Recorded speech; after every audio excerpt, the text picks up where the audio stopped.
I'm doing well. How are you doing this morning? I'm very well. Awesome. Nice to see Well, you. welcome. You as well. Is my video coming in okay for you? Oh, yeah. Okay. Just want to like to check. So welcome to NiCHE Conversations. I'm Jessica DeWitt, one of the editors here at the network in Canadian History and Environment. And today I am joined by Carmen Victor. Do you want to introduce us to you? Sure. My name is Carmen. I was a postdoctoral scholar for the past 3 years at York University in cinema studies. And I am currently managing editor of Public Books and Journal. And as well, I also am teaching currently at York and at University of Toronto, Mississauga. Awesome. I'm a fellow editor. The academic to editor pipeline is good stuff. Good stuff. Yeah, so I invited you here today because we published back in January a piece for the Visual Cultures of the Circumpolar North series titled Remediating the Arctic. Okay, I'm going to ask you, does NE stand for Northeast or is it just NE? It's NE, okay. And it's supposed to be like anything. That makes sense. I thought so. I read it both ways in my head.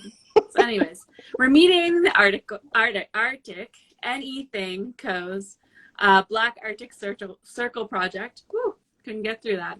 So that's what we're talking about today. And it's a great piece. I really enjoyed it. And yeah, we'll dive further into it. First of all, the art that you describe in this piece can be categorized as conceptual art. So I thought maybe we'd start off with that kind of like basic category. Can you tell us what conceptual art is for those who don't know? Sure. So it's an art movement that roughly began in the 1960s, but it had roots about 40 years earlier than that. Mm-hmm. We think about conceptual art as a sort of meta art in that it is self-aware. It also isn't as concerned with appearances or the way something looks, but as the name suggests, it's about the ideas. And even though when we think about the one that we're going to be talking about today, Black Arctic Circle, there are aesthetic considerations, it's based in the idea. And that's, I mean, it's an art that also examines itself and questions whether its own nature is art. So you have issues of who is the author of a work of art, what makes it a work of art. So when you think of sort of Andy Warhol, who famously didn't only came up with the ideas and didn't actually produce most of the work. Also, conceptual art asks viewers to sort of participate in enacting certain works. So it's not about a work being precious or unique anymore, but there's a sort of collaboration with the audience to fully realize a work of conceptual art. As well, it sort of criticizes itself more than other works, which are, they can be self-critical, but conceptual art criticizes its own existence. And it also crosses over these sorts of barriers between art and real life. So Yoko Ono, for example, always asks the audience to participate in the works, and it's only with participation by an audience that she doesn't really tell what to do. I mean, aside from the instructions, that then the work is realized. And then, so that would be like active participation from audiences. And then something like anything were going after a particular aesthetic, but it was secondary to their ideas. And then the other thing is the speculative dimension. So sort of imaginary is also like an aspect of conceptual art. And so the one that we're talking about today was never really, it was like a plan for a work of art, but it didn't go beyond a plan. Yeah. Yeah. Fascinating. Yeah. Oh, that's good stuff. So we've been teasing at it, but um, so this piece focuses on the 1968 Black Arctic Circle project. So, what was this project? Right. Yeah, so I'll just describe it to you. If you went Yeah. to an art gallery and saw the work, it would look like sort of 18 inches by 24 inches, framed, mostly white, diagrammatic looking image on Mhm. a wall. Um, and it sort of looks like an architectural drawing or something that would appear in an office where you were designing like landscape architecture or engineering Mm. plans. So it just looks very um, generic, but also like official Yeah. looking. And it's got a grid and then a sort of surround to it. And the grid has an image of a map, and on the left, it has some words that describe the plan for the artwork. Yeah. As well, it has a stamp. So, like a stamp of anything co. So they had a like official stamp. Like if you went to get some legal document notarized, they also had a stamp.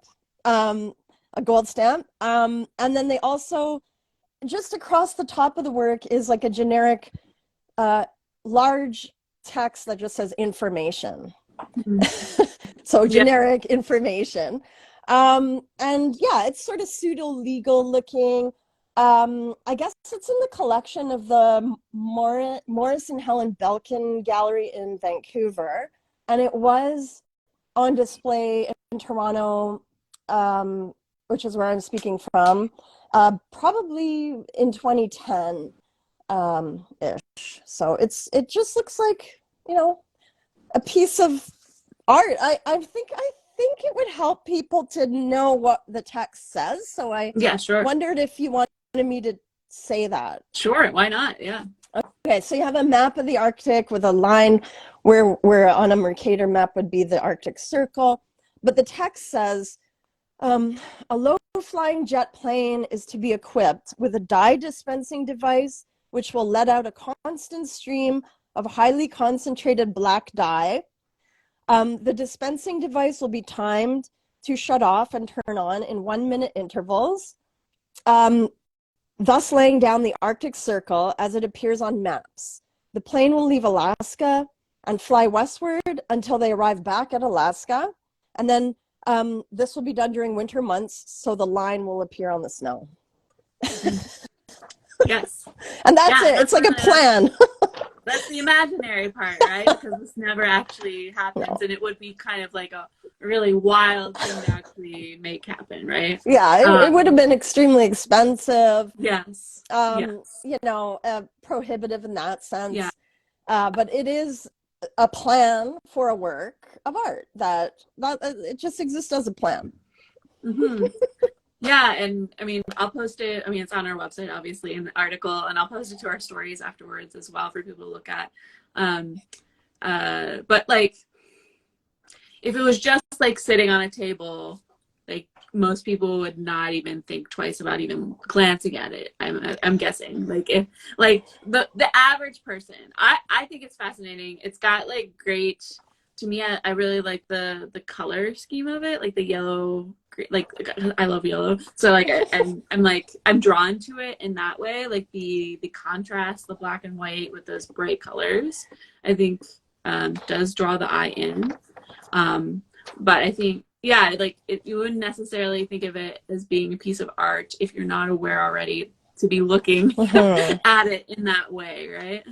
Yeah, and like context is important, right? So you would, if it was lying on on a random table, you might not, it depends where you are. So when it's framed and it's in an art gallery and you walk in to see a show, like you're, Yeah. primed to see quote unquote art. Mm-hmm. Yeah. Yeah. Um, Although there's many like conceptual artists that don't, that that make their work outside art galleries as well. So, yeah, exactly. yeah. Yeah, I think it's really cool. I really like it. I don't know if I can convey that in this short little interview, but I'm thinking about it, and it does strike me as very interesting. But it kind of gets the point of it, I think, and what it has to say, or some of what it has to say, gets to the last thing I wanted to talk about today, which was, what does this Black Arctic Circle project reveal about the nature of boundaries and mapping in the Arctic? Yeah, absolutely. So, my read of it was that mapping is arbitrary. It's obviously like a highly charged sort of set of endeavors that the colonial state imposed and continues to impose, not just, up in the Arctic, but every sort of nation state is arbitrary ultimately. Mapping was sort of a rationale for a lot of the, 19th century voyages that would take place up in the Arctic. So had to map the place. And it came from a place of, sidelining indigenous knowledge, because of course the land already had names and the land already had, the knowledge of the land was already being transmitted in an oral sense. But settlers came and needed to map. So like a scientific sort of excuse for colonial activities. And mapping was part of that. Naming was part of that. So there's sort of links between cartography and colonial practices, and they haven't been good for indigenous communities, let's say. Mapping has also been a reason to dispossess peoples of their land. So it's problematic. So Anything Co. may or may not have had this in mind at the time. They sort of went up to the north with a bunch of other conceptual artists and curators. And so they've since written about that problematic as well. Lucy Lepard in particular. But mapping certainly legitimizes colonial practices and other like extractive activities. So it's difficult. Like it's been difficult. Yeah.